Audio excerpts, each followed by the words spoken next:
Bem, bom dia a todos, sejam bem-vindos a mais uma de nossas palestras do ciclo de webconferências aqui da Unidade de Telesaúde, em parceria com a Gerência de Ensino do Hospital Universitário, professor Alberto Antunes. Hoje nós temos a grande satisfação de contar com a presença do Dr. Valtuir Barbosa Félix, ele que é bucomaxilo aqui do nosso hospital. Professor Valtuir, eu passo a palavra para o senhor, seja muito bem-vindo, a palavra é sua. Bom dia a todos.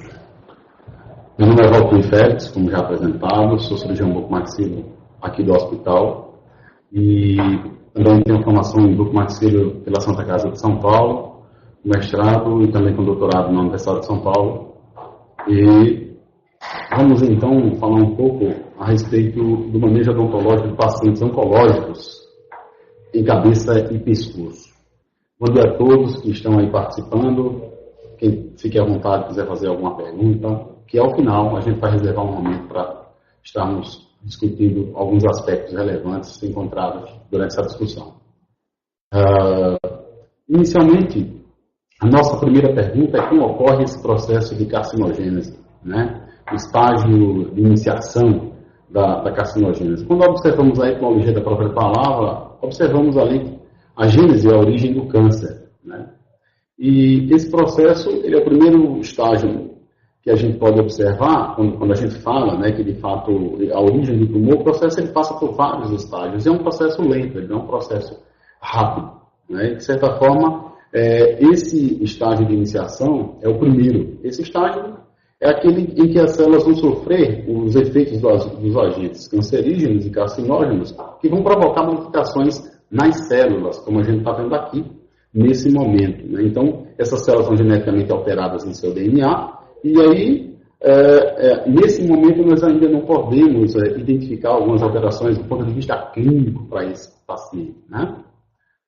Aí vem o segundo estágio, esse estágio a gente chama de estágio de promoção, onde os agentes promotores estão ali ligados, as células geneticamente alteradas, ou iniciadas, elas vão sofrer o efeito dos agentes cancerígenos, e são classificados como oncopromotores. Na realidade, essas células que foram iniciadas, os senhores percebam aqui agora as alterações que já acontecem com esse bloco de células, não é? E isso vai decorrer da presença de alguns fatores cocarcinogênicos ou carcinogênicos, até chegar nesse estágio de progressão, onde nós podemos observar aqui já sim, clinicamente, a presença de um tumor. Então, os fatores que promovem essa iniciação, progressão da carcinogênese, eles são chamados agentes carcinógenos. E o fumo, por exemplo, os senhores podem encontrar o fumo atuando em qualquer uma dessas situações que nós estamos vendo aqui, né, do começo ao fim. Acho que é uma forma breve de falar um pouco sobre a anatomia da boca, sempre importante. Então, aqui nós podemos observar que a boca ela se localiza, né, entre a abertura das fossas nasais e essa região supraioide, que podemos observar aqui um ocioide. E a boca está dividida em cavidade bucal propriamente dita, a gente pode ver aqui dentro, né, e o vestíbulo bucal nessa região mais por fora. Também, nesse sentido, é preciso que a gente fale que a boca ela tem funções conhecidas, né, que seriam as funções de mastigação, deglutição, a própria fonação. Então, a partir do momento que haja alguma alteração nesse sentido, a perda de função é iminente, né? Bem, continuando, o que é o câncer de boca? Na realidade, o câncer de boca a gente vai colocar essa discussão quando compreende todas as neoplasias malignas localizadas na cavidade bucal, né? É claro, é evidente que algumas lesões elas têm um tropismo, né, uma situação de escolher algum padrão racial, ou, por exemplo, as lesões de lado, né, de pegar pacientes geralmente brancos, né, de pele branca, né, e geralmente o lado inferior. Então, há variações nesse sentido que serão aqui discutidas no transcorrer. Falando um pouco sobre a epidemiologia, e é importante, o INCA, ele divulga uma estimativa, né, todos os anos, o número de pacientes que poderiam sofrer, né, ou passar por esse número de novos casos a cada ano. Então, a gente tem aqui a incidência a cada 100 mil habitantes e o número de casos novos de câncer, segundo o sexo e a localização. E o que nos chama a atenção é que a cavidade oral, nós podemos observar aqui em homens, né, é estimado para o ano 2018, esse ano que a gente está vivendo, 11.200 novos casos. No gênero feminino, aqui, observamos 3.500 novos casos estimados para esse ano. Quando a gente tenta buscar, né, sempre comparando com os dados obtidos em outros países, e aí os Estados Unidos vem sempre como esse padrão de comparação, em 2017, esses dados já confirmados, quando a gente pode observar aqui dados de 2018, o câncer de boca, né, ele representou 49.670 casos. Né? Os americanos eles têm um número bem maior, né? Eles fumam muito mais, eles têm as atividades muito maiores, e além disso, a própria população. Percebam, senhores, também, né, as mulheres aqui, 13.950 casos novos, só registrados agora no ano 2017. E com isso, nós podemos observar que até a quantidade de mulheres acometidas por câncer lá é maior que a quantidade, né, de homens aqui no Brasil, chegando quase a superar os dois juntos.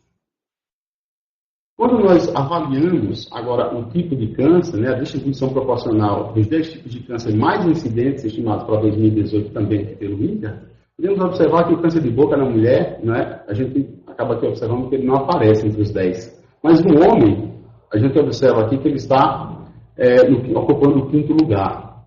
Observando isso também na população de homens americanos, esse número ele passa a ser o 9º, né, mais diagnosticado entre os homens, também observado nessa referência agora, de 2018.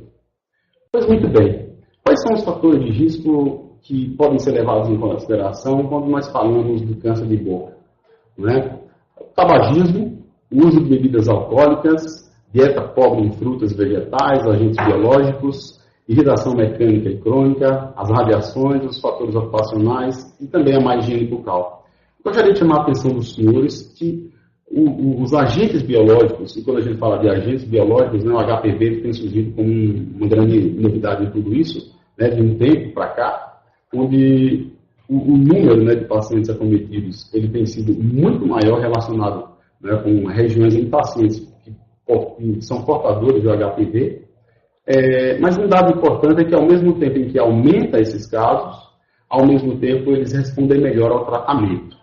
Então, a partir daí a gente tira, né, a gente vai vendo algumas conclusões interessantes a respeito desse comportamento dessas lesões frente ao paciente portador do HPV.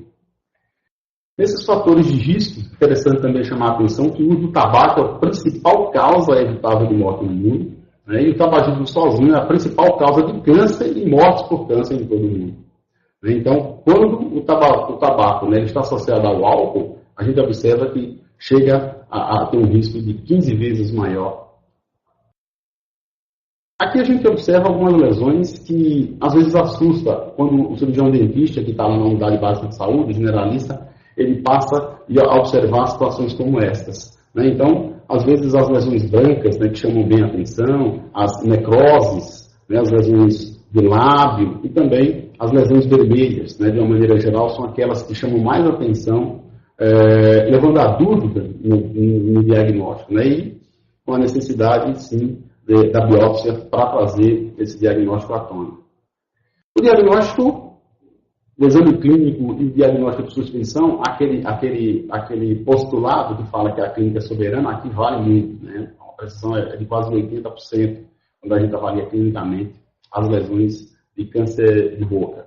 O padrão ouro, de fato, é a biópsia, né, e o citopatológico, e os exames subsidiários também, como exames de imagem, né, e também os fatores e o estadiamento que a gente pode encontrar, né, que a gente pode invariavelmente fazer esse acompanhamento do paciente, vai nos remeter a essa possibilidade de achar uma saída para esse diagnóstico. Percebam, senhores, que a biópsia é extremamente simples, podendo ser feita em qualquer ambiente, inclusive na unidade básica de saúde, e aí vem o papel do cirurgião dentista tão importante, tanto no pré-tratamento dos pacientes com câncer, operatório, inclusive, desses pacientes, e no pós-operatório, como a gente vai discutir daqui para frente.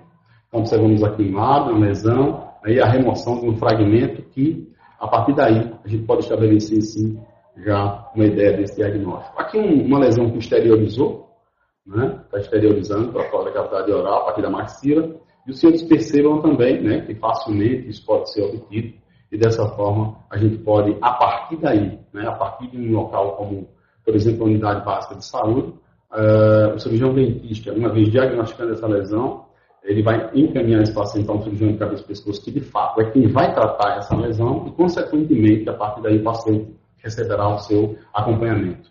Durante todo esse período em que o paciente será acompanhado pelo cirurgião de cabeça e pescoço, com certeza o cirurgião dentista deve estar acompanhando e muitas vezes liberando o paciente para os procedimentos que irão subsequentemente acontecer, como a quimio e a radioterapia.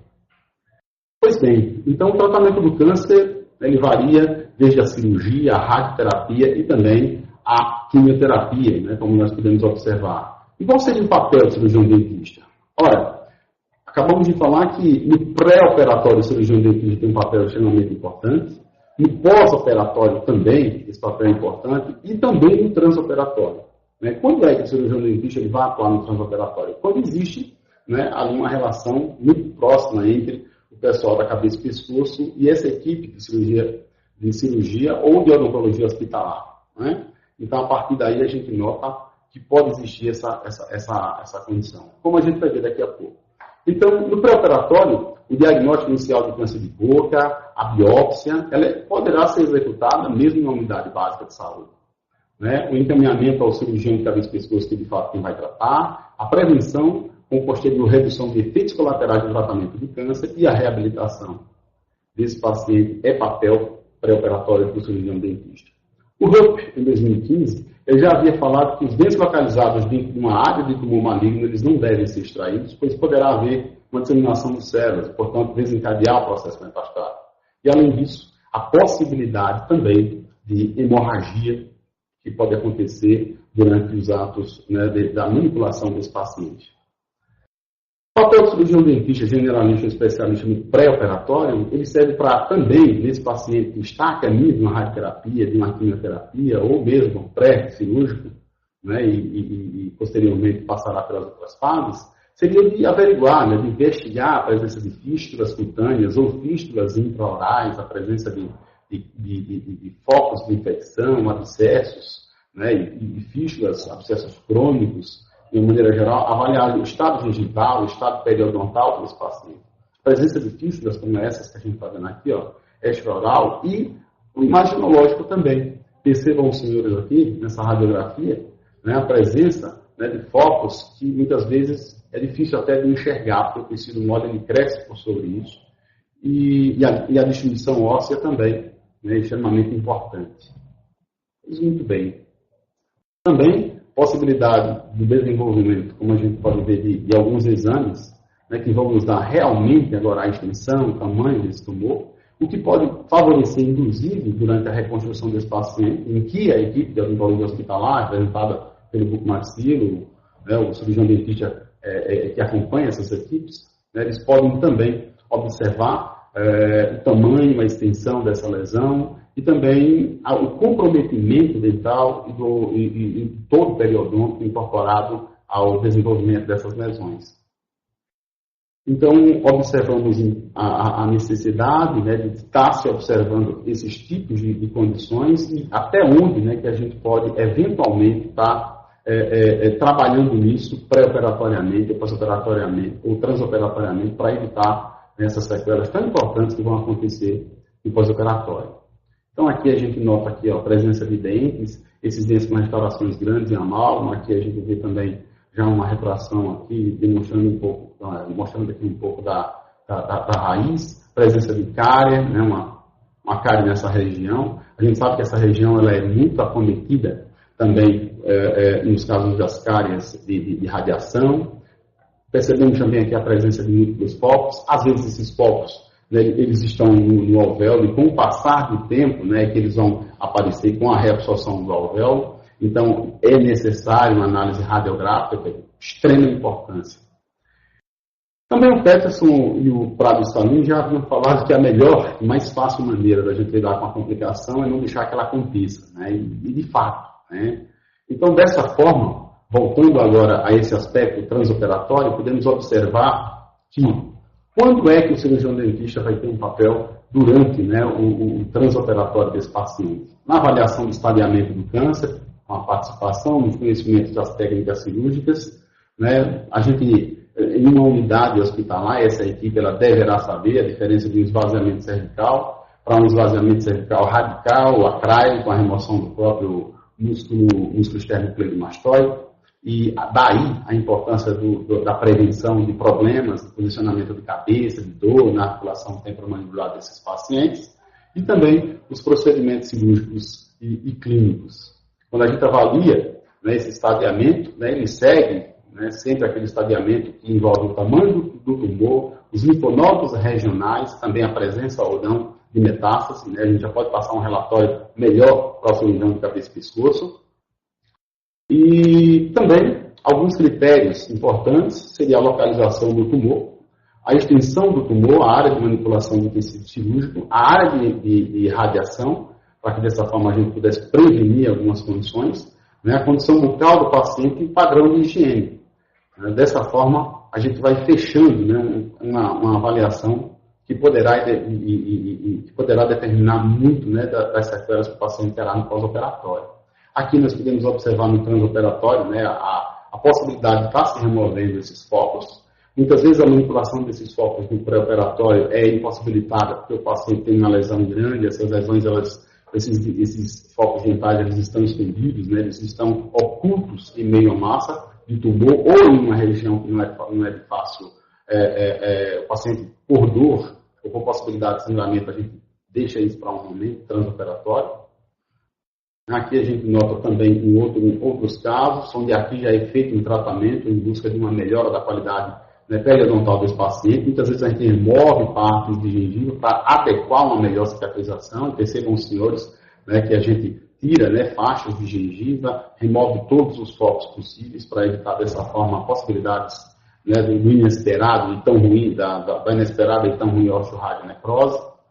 Né, e não importa as regiões, a gente nota, né, sempre presença de focos, pacientes eles têm uma higiene ruim, né, que é inclusive fator de risco de desenvolvimento dessa doença.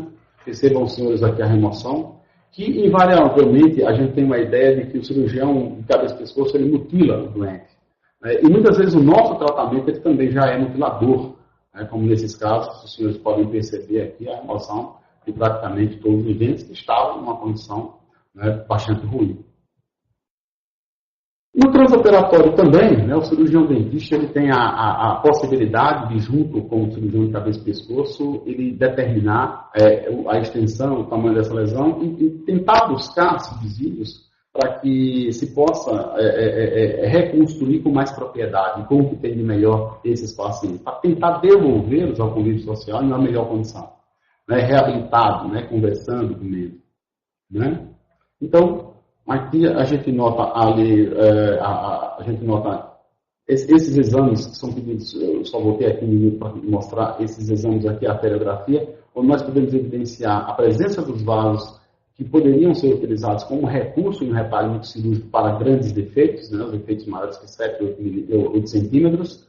Aqui nós observamos aqui uma remoção de uma lesão e aqui a reconstrução com retalho cirúrgico de fíbula, né, a região anterior fixada com mini placas.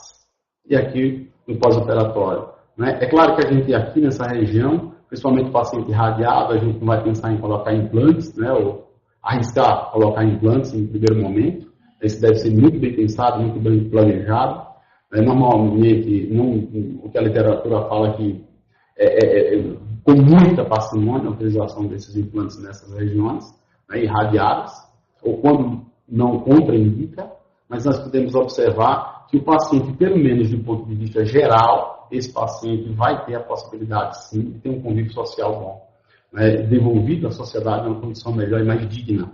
E, por outro lado, os senhores percebam também que esse tipo de reconstrução, né, é aqui que o cirurgião dentista, com sua especialidade em cirurgia bucomaxila, ele auxilia em muito o cirurgião de cabeça e pescoço, porque essa região é uma região, de fato, que seria o seu campo de atuação. Então, essas reconstruções, sempre que possível, né, estar com o dentista para que ele possa também ajudar nesse planejamento.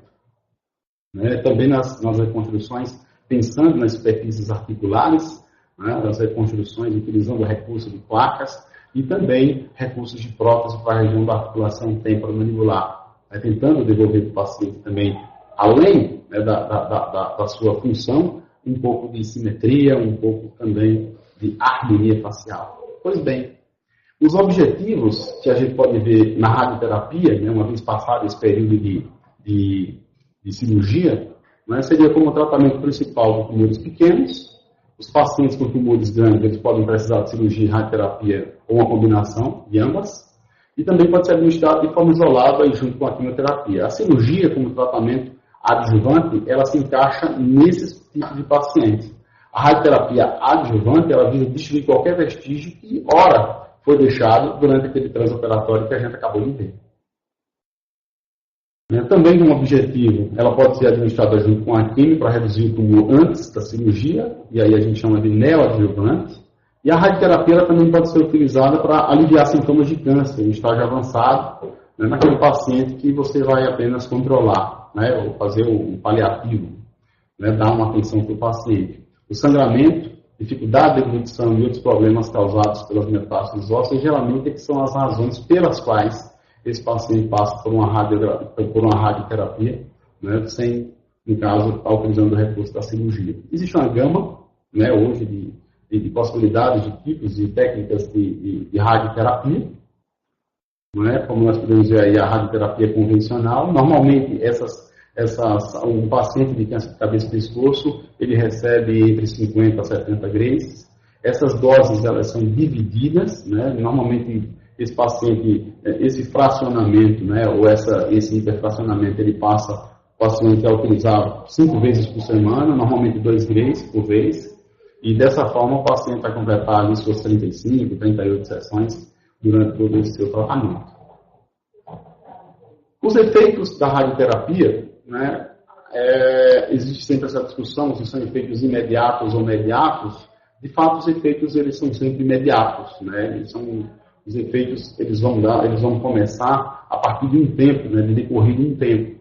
E principalmente sobre a mucosa, as glândulas salivares, a pele e sobre os músculos de uma maneira geral, causando as mucosites, xerostomias, as infecções oportunistas, a digesia, né, a perda do paladar, a radiodermite, a disfagia e a estomatoxicidade direta, né, que pode ser observada, né, além das hemorragias.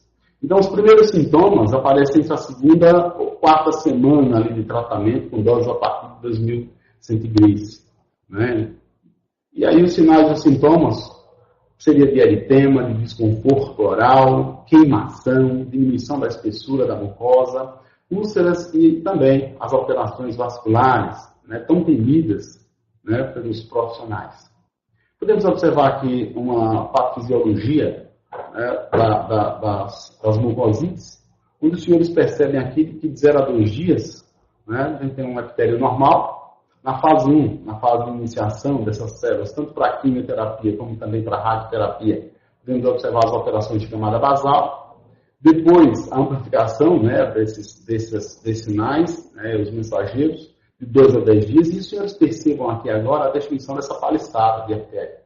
Então, a gente começa a observar aqui a criação de uma vala, né, a criação de distribuição de epitélio, que vai ocorrer principalmente nessa fase 4, na fase onde nós já temos úlcera. E aí é uma fase oportunista, uma fase em que as bactérias vão invadir.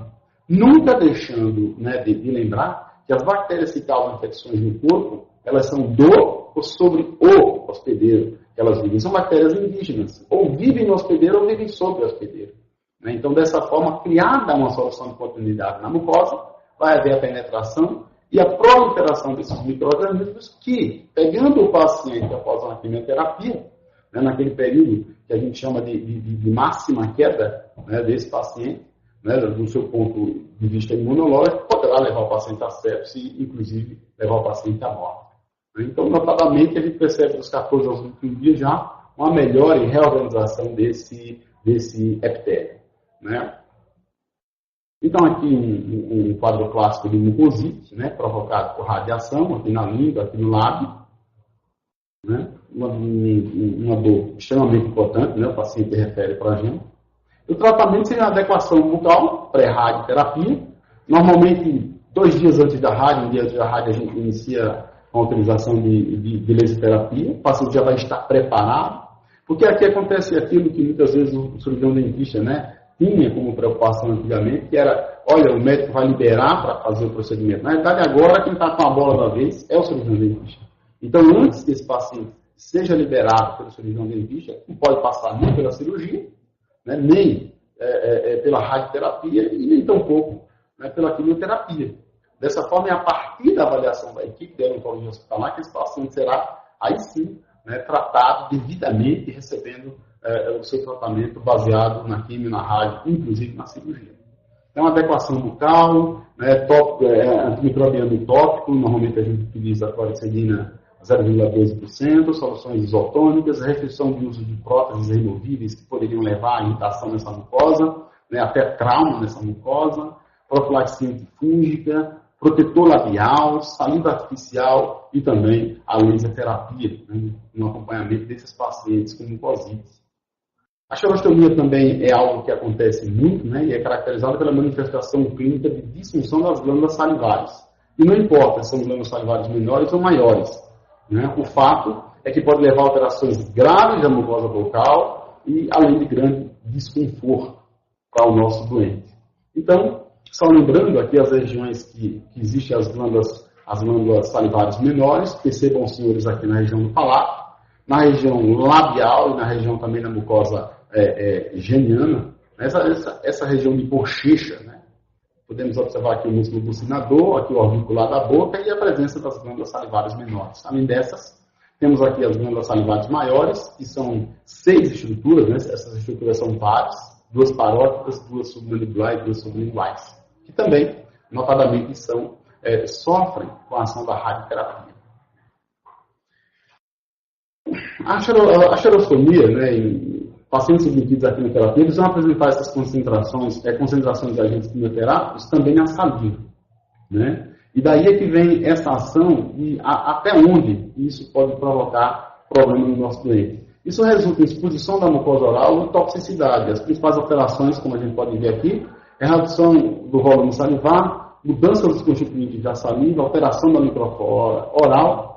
E também a gente observa a redução de imunoglobulina salivar. A gente tem a imunoglobulina A, né, que faz a aderência, né, desses micro-organismos na mucosa para que ali sejam, né, melhor combatidos, né, e aí acaba ficando desprovida dessas imunoglobulinas e, consequentemente, a possibilidade de proliferação de micro-organismos é maior nesses casos.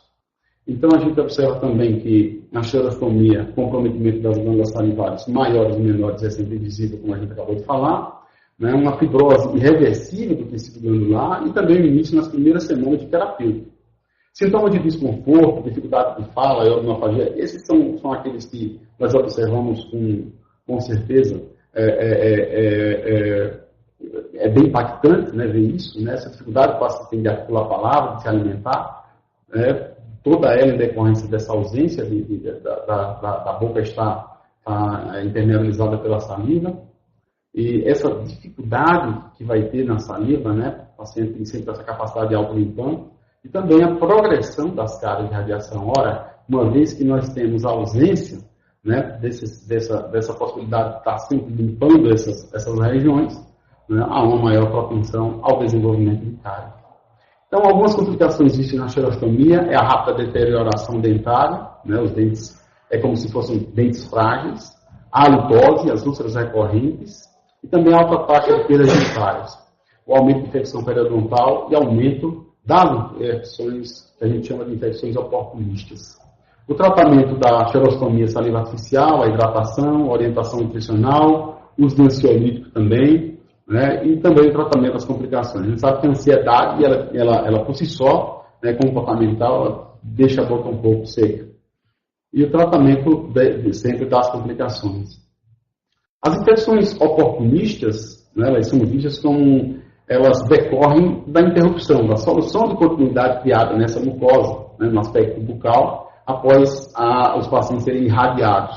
Então, leva a uma evidente alteração da microbiota bucal. Né, por quê? Em decorrência desse desequilíbrio. Então, o aumento da população de Cândida vai ocorrer também nesses pacientes irradiados, e o aumento das infecções do ponto de vista oral. Nessa tabela, nós podemos observar aqui alguns tipos, né, de condições de infecções oportunistas e aqui levando em consideração as lesões provocadas por fungo, né, as candidíases, pseudomembranosa, eritematosa, a própria candidíase angular, estão aqui por prótese. Né? Aqui a gente observa os aspectos clínicos e a sintomatologia apresentada nos sítios mais comuns que decorrem da proliferação desses micro-organismos entre os pacientes. E a gente vê aqui uma glossite, né? Aqui já uma pseudomembranose na região do palato, também a região do palato aqui, né? Um eritema bem mais forte. São condições oportunistas que decorrem dessa queda ou dessa quebra da imunidade. O tratamento, a profilaxia tópica e sistêmica, a tópica com nistatina, como nós podemos observar aqui, o cetaconazol também, a clorexidina 0,12 não alcoólica, né, para evitar essa irritação, e sistêmica com fluconazol, traconazol, né, e o fungizon. E os virais, né, os antivirais sistêmicos de uma maneira geral. Uma outra condição é a perda do paladar, né, que a gente nota nos pacientes em quimioterapia, em tratamento de química, né, que seria a digeusia. Ele ocorre pela atrofia gradativa das papilas. Aqui é interessante notar que a parte nervosa ela continua normal, né? A inervação, a sensibilidade gustativa, visceral, especial, ela é dada, né, pelo nervo córteo tímpano, que é ramo facial. Mas nesse caso que nós estamos tendo é uma degradação das papilas, né, uma condição superficial, né, que vai ocorrer pela radioterapia e, consequentemente, isso vai levar a essas alterações, né, ou a perda, né, do paladar, do gosto do alimento. O que é ruim para um paciente como o nosso, é que os pacientes já têm um padrão, né, de sofrimento. O câncer é uma doença consultiva, é uma doença que acaba aqui deixando o doente com esse aspecto já fraco, e, consequentemente, esse paciente, quando ele não tem uma reposição calórica adequada, né, isso leva a algumas alterações bastante significativas. Um outro aspecto que a gente deve levar em consideração é que esse paciente ele aumenta o açúcar, ele aumenta o sal, ele tenta dar gosto ao alimento, porque ele não está sentindo gosto. Dessa forma, vem repercussões de outras condições de doenças crônicas que podem se desenvolver. Com o término de tratamento, o paladar ele pode ser restabelecido em aproximadamente 4 meses. A radiodermite também é uma lesão cutânea, que é resultante de excesso de exposição à radiação ionizante. Normalmente, a radiodermite ela vai acontecer na área irradiada, né? E essas lesões podem apresentar complicações secundárias também, né? A proliferação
acontecia.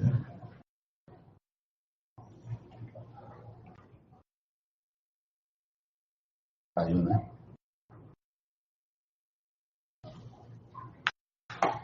Caiu bem, né?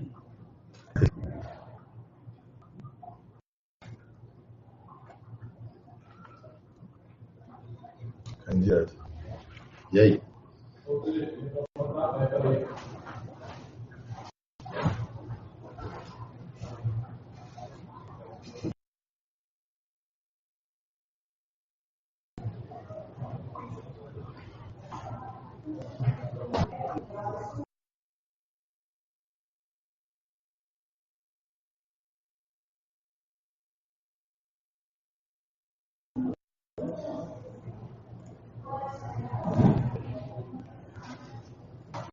Acho que foi restabelecido, né? Bom dia, pessoal. Vocês viram, por favor, com um pequeno problema para conectar a webcam devido à internet daqui. Se vocês estiverem nos ouvindo, por favor, na aba do bate-papo para a gente dar continuação.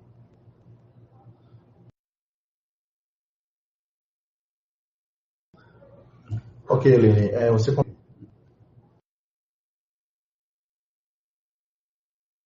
Tá ok, então, perfeito. Nós vamos continuar, então, sem a webcam e aí...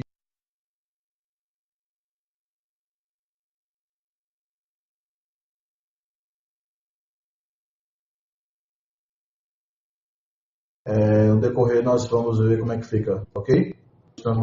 Bem, vocês vão perder a melhor parte. Mas vejam só, aqui nós temos alguns exemplos de radiodermite, né, como observado aqui nesse, né, são lesões extremamente importantes e que criam, né, vias de passagem de novo para micro-organismos oportunistas, né, que vão a pele penetrar, uma vez que agora, né, a gente tem, né, essas soluções de continuidade nesses tecidos. A afagia, assim como a disfagia, né, seria a dificuldade de deglutir e é explicado pela falta de lubrificação. Esse é a gente já tem o paciente com uma total limitação em decorrência, né, daquilo que aconteceu desde a xerostomia. Então, as infecções oportunistas que vão causar dor, né, as úlceras e também a ausência de saliva, tudo isso vai contribuir para que o paciente tenha dor durante a sua função mastigatória.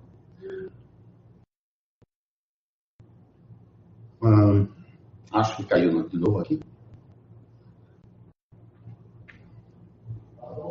Ok? Pessoal, todo mundo me vendo, ouvindo?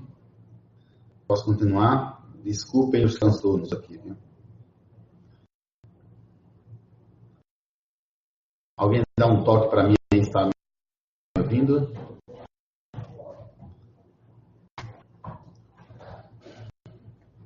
Ótimo.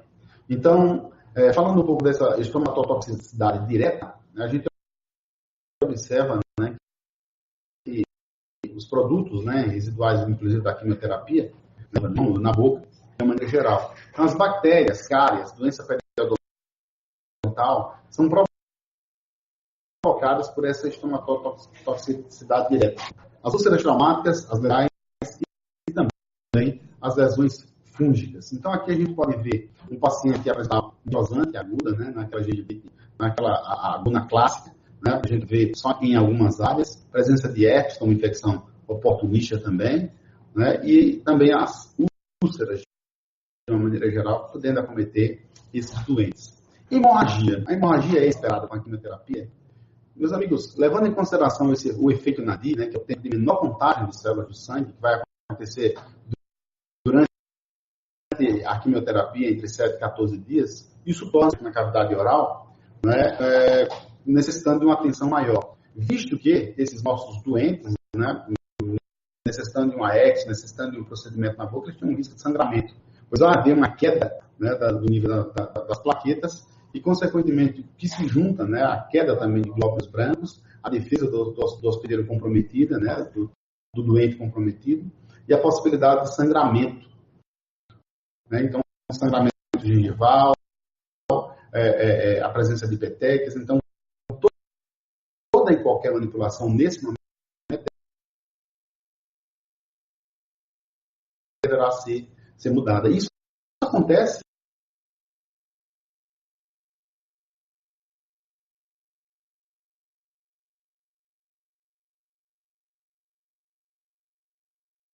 né? Você recebe o paciente hoje, você faz exames para esse paciente hoje, né? E você deve receber esse exame, você deve fazer esse tratamento o mais rápido possível para evitar de criar uma via de penetração de micro-organismos, né, com uma baixa imunidade, que leva a um quadro de sepse, né? Sangramento, claro.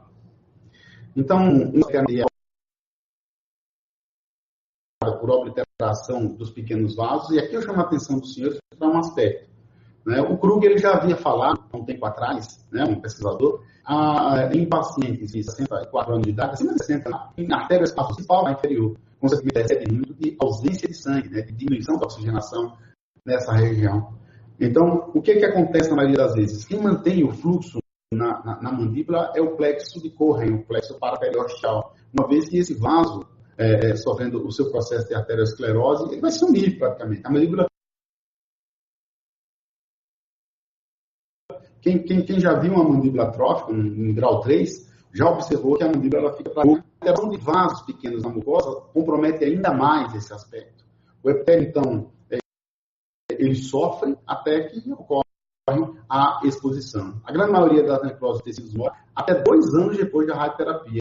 E a ocorrência desse período é geralmente precedida de então, né? Seja com a prótese, de certa forma. Percebam aqui, eu chamaria a atenção dos senhores aqui para esse aspecto, né? Que um paciente que tem uma exposição, né, de osso na cavidade oral, essa imagem era maior, a gente salvou aqui em PDF, então a gente tem um pouquinho para apresentar. Mas aqui dá para a gente perceber a exposição de ossos na maxila. E nesse caso, como os senhores, se tiver algum cirurgião nos acompanhando, já pode perceber que nós utilizamos o recurso aqui da bola de Bichat, né? Que depois que a gente manipulou e limpou toda essa região, né, fez um debridamento, nós abrimos pela via natural aqui a remoção da bola de Bichat, né, essa região que faz esse tipo de cirurgia, bichectomia remove. Então, a partir do momento que a gente tirou, isolou, deixamos ela na região que estava aberta. Então, aqui, os senhores percebam a presença da bola de Bichat, cobrindo toda essa região de forma passiva e pediculada, para que dessa forma a gente não tenha essa reabsorção dessa gordura. Então, esse fechamento. Nós temos já alguns casos tratados dessa forma. É uma possibilidade que a gente está encontrando para fechar, inclusive nos casos de osteonecrose induzida por bisulfonato e nos casos de osteoradionecrose, quando possível também, a gente está tentando manipular dessa forma. Né? Mas com muito cuidado. Né? E os resultados eu ainda não os tenho para passar para vocês. Nós estamos acompanhando esses pacientes, nós temos de 4 pacientes apenas operados, unilateral, e 3 ou 4 pacientes de forma bilateral. Caiu novamente aqui. Toda vez que ele aparece reconectando aqui, ele caiu, né? Casos unilaterais, e temos alguns casos em que a gente utilizou a bola de Bichat bilateralmente. E os resultados a gente vai ver aí com o passar do tempo. Nós estamos fazendo follow-up desses pacientes para a gente poder publicar o mais rápido possível. Então, a prevenção e o tratamento dessa necrose de superfícies, imagens cortantes de dentes e de próteses, o bom planejamento protético reabilitador, a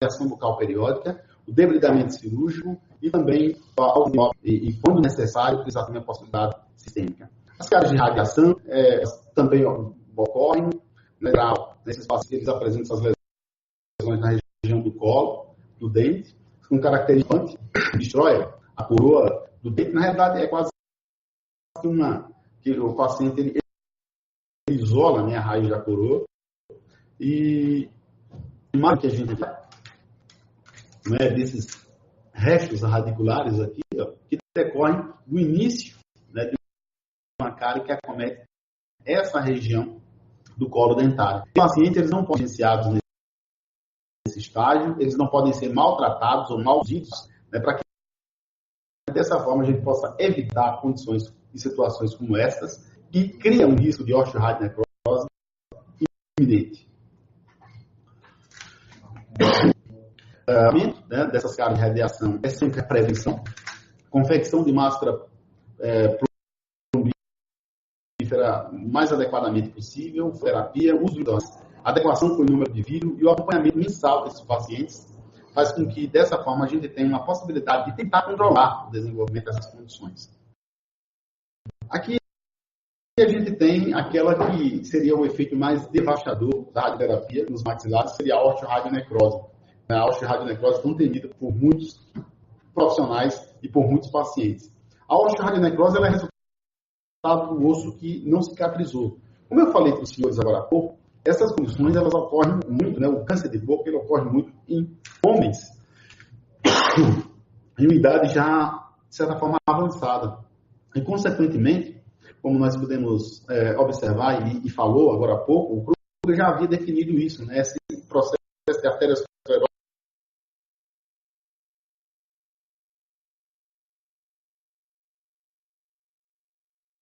sofrido pela artéria alveolar inferior. E, consequentemente, já é um fator natural que faz parte da sua compleição individual. E com o efeito da osteoartrose sobre esse osso, vai limitar ainda mais esse fluxo de sangue e, consequentemente, levar ao desenvolvimento iminente de osteoradionecrose. A ação do osso vai interferir aos osteócitos e osteomuscular. E o osso vai se tornar o que é hipóxico, né? Hipocelular e hipovascularizado. Né? São os 3 Hs, como eu falei, como ciclo maior tamanho, mas isso inviabiliza que ocorra também na maxila. Né? Esses pacientes, além do dor fétido, né, eles apresentam dor intensa, formação de fístulas que podem ser intra e extraoral, sequestros ósseos e ulcerações de pele com exposição da cortical e também fraturas patológicas acompanham esse quadro desses pacientes. Caiu aqui novamente. Reconectando. Ok. Vocês desculpem aí os transtornos.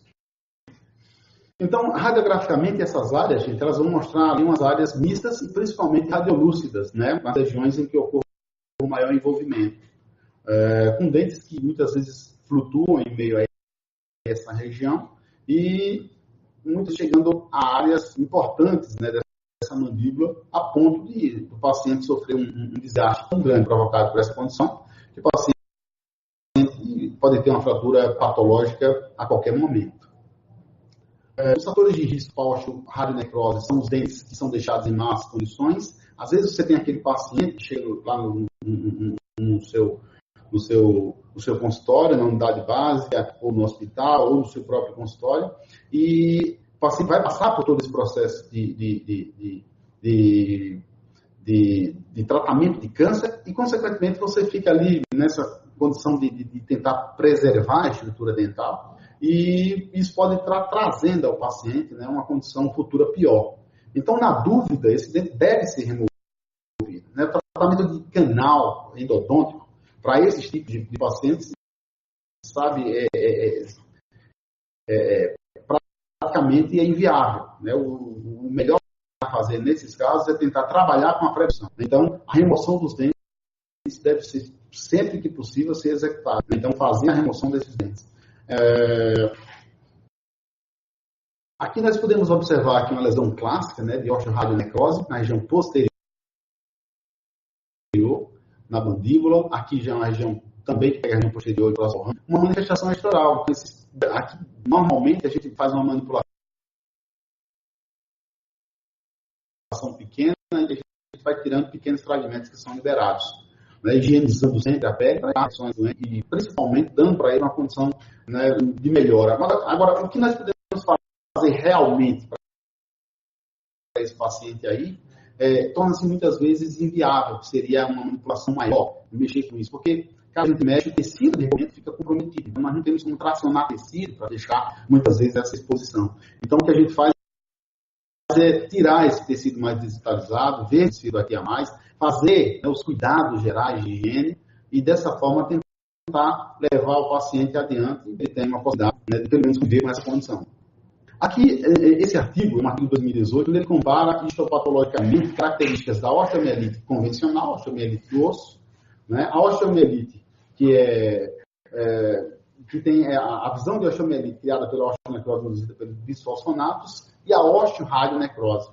Esses autores eles não encontraram nenhuma, né, alteração histológica entre essas três entidades clínicas diferentes. Então, o que nos chama a atenção para esse aspecto é o que vai nos dar a ideia da osteoradionecrose, ou da osteonecrose, ou do mesmo da osteomielite, é a história do doente, a imagem que nós podemos observar, né, que vai nos guiar, né, na possibilidade desse tratamento. Porque, histologicamente, não existe nenhuma diferença entre uma entidade e outra.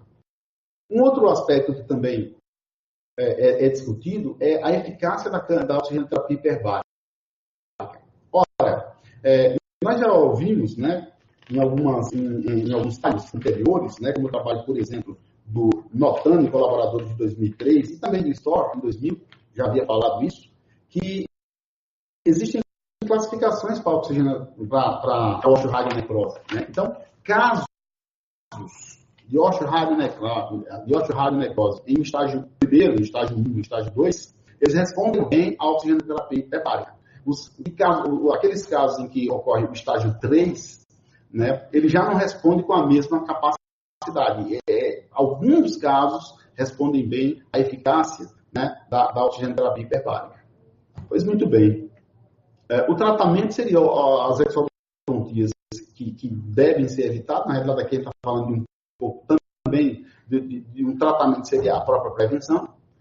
Uma boa higiene oral, agora já com a osteoradionecrose, irrigação com soluções antimicrobianas diárias, debridamento e limpeza, mas esse debridamento e essa limpeza é sempre de forma conservadora, né, porque senão a gente pode expor ainda mais essa região. Antibiótico-terapia é baseada em cultura de tecido, né? Normalmente a gente envia esse fragmento para que a gente tenha uma cultura de tecido, um antibiograma, e dessa forma a gente entra com o antibiótico o mais adequado para essa condição, usando o princípio de racionalização de antibiótico, sequestrectomias também e, quando possível, a utilização da câmara hiperbárica. O trismo também é uma condição que acompanha esses doentes, né? A exposição da radiação ionizante nos músculos, principalmente o músculo masseter, né? O que mais conhece é o músculo masseter, o poderoso músculo da mastigação. Né? A cápsula da articulação temporomandibular também pode ser acometida e, de certa forma, pode levar a uma fibrose, né? Que impede que o paciente tenha, né, um excursionamento da boca de uma maneira adequada, consequentemente, leva esse paciente a um trismo importante. Estou tentando passar aqui o próximo slide. Está aí. Reconectando.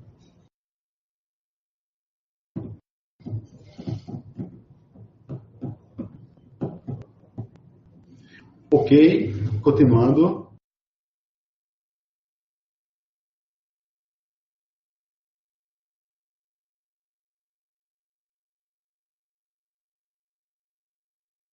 Então, aqui a gente vê um paciente com trismo, e nesse trabalho aqui também, eles compararam, né, fizeram um estudo comparativo entre exercícios dinâmicos e exercícios. Qual desses o paciente está na sua função de correção desse trismo.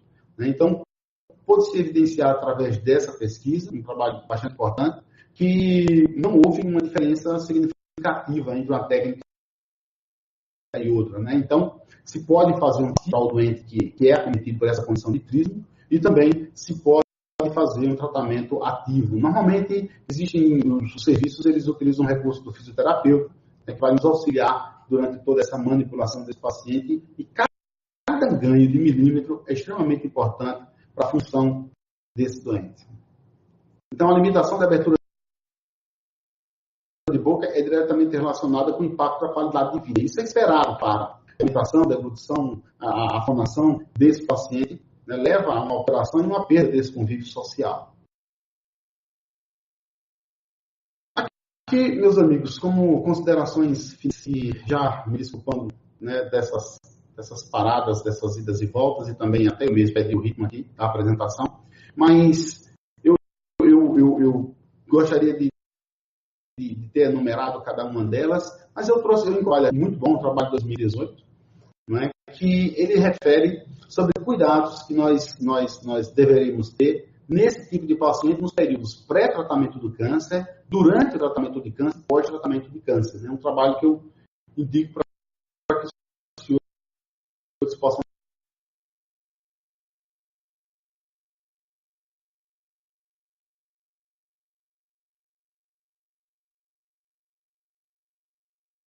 estar lendo novinho, e que traz justamente um pouco de todos esses achados que nós acabamos dessa apresentação. 2 a 3 semanas antes dessas terapias, né, o tipo de tumor que esse paciente tem, a extensão desse tumor, a avaliação também radiográfica, né, observação geral da boca do paciente, presença de doença oral, controle da doença periodontal, cáries, né, de certa forma, a presença da saúde periodontal e a utilização de recursos que possam nos favorecer a saúde bucal desse paciente, com escovação mais adequada possível, utilizando recursos, inclusive, né, de escovação. Alguns autores falam também da utilização até de enxaguatórios, utilizando recursos de escovas mecânicas, de escovas que podem dar para o paciente um uso. Né? Então, as lesões de cáries devem ser tratadas, devem ser removidos os dentes que você tenha dúvida quanto à manutenção deles. Tratamento de canal deixa de lado, né, para esse caso, para esses pacientes, e dessa forma um pouco mais radical para evitar consequências durante o tratamento e pós-tratamento de câncer, utilizando recursos de quimioterapia para esses pacientes. O pós-tratamento e o pré-tratamento, eles são muito parecidos, né? E durante esse período que esse paciente está passando por tudo isso, né, a gente tenta educar o paciente, dar condições para esse paciente, tanto do ponto de vista dele, da sua alimentação, quanto do ponto de vista da suposição e instrução quanto à necessidade dele se alimentar e evitar álcool, evitar a bebida alcoólica, né, o tabaco também, para que dessa forma ele ganhe, né, ele tenha consistência nesse tratamento, sendo acompanhado de maneira mais adequada. Então, encorajar esse paciente a cessar, parar de usar o tabaco, o álcool, é de fundamental importância. Pois bem, essas considerações é o que a gente tinha para falar para vocês. Se desculpem, né, a gente perdeu um pouco, né, da sequência da aula em virtude dessa quebra que houve, mas eu estou à disposição para a gente estar respondendo algumas perguntas para os senhores. Eu acho que já estou aqui uns 5 minutinhos para a gente estar respondendo algumas perguntas. Gostaria de saber se alguém tem alguma pergunta.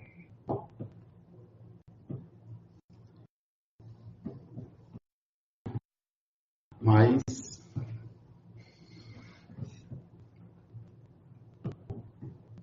perguntas. Eu queria aproveitar aqui para mandar um abraço para os meus amigos que estão acompanhando em todo o Brasil, pessoal lá de Goiânia, Márcio, Tadashi, equipe, pessoal de São Paulo, pessoal daqui de Maceió, da Universidade Federal de Alagoas, o pessoal que trabalha com a gente aqui no dia a dia no hospital. Ok? Não temos dúvidas. Mais uma vez eu me desculpo pela perda, a quebra que houve da sequência da aula, e que isso também afeta a todos. Mas, de uma maneira geral, eu espero ter dado aos senhores a possibilidade de poderem compreender um assunto tão controverso, um assunto difícil, e um assunto de desde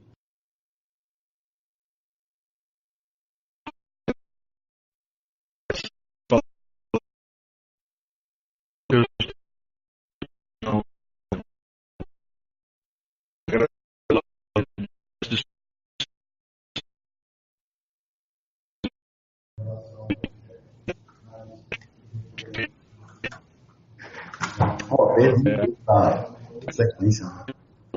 Gostei não, pessoal. Ai, eu acho que ela tão boa.